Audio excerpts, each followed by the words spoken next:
Les essentiels du Sénat. Fraude et évasion fiscale, le Sénat fait les comptes. Comment les pouvoirs publics peuvent-ils intensifier la lutte contre la fraude et l'évasion fiscale? La mission d'information de la Commission des finances relative à la lutte contre la fraude et l'évasion fiscale, présidée par Claude Raynal et dont Jean-François Husson était le rapporteur, a rendu ses conclusions. En réalisant un bilan de la mise en œuvre des dispositions adoptées dans le cadre de la loi relative à la lutte contre la fraude du 23 octobre 2018, les sénateurs ont constaté que les résultats du contrôle fiscal avaient enregistré une amélioration depuis 2018, avec une hausse de 38% des résultats.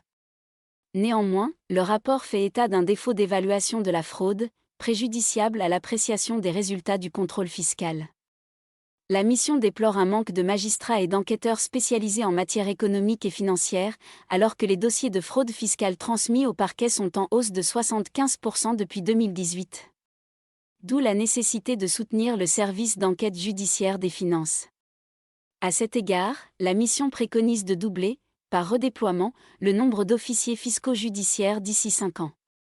Elle recommande aussi de clarifier les modalités de levée du secret professionnel au profit des assistants spécialisés, chargés d'aider les procureurs. Par ailleurs, la mission relève que la fraude à la TVA a représenté entre 20 et 25 milliards d'euros de pertes de recettes fiscales en 2021, selon l'INSEE. Pour combler cette faille, la mission propose notamment de renforcer la coopération entre la Direction générale des finances publiques et la douane dans le contrôle à la fraude à la TVA. Les rapporteurs constatent que l'accès aux données en ligne est essentiel pour repérer les faits de fraude fiscale. Il est toutefois nécessaire de renforcer les garanties juridiques des dispositifs d'accès aux données en ligne, pour les rendre plus opérationnels. Concernant l'évasion fiscale, à l'échelle planétaire, les capitaux détenus dans des paradis fiscaux représenteraient 8% du produit intérieur brut mondial. Résultat, une perte de recettes fiscales de l'ordre de 155 milliards d'euros par an.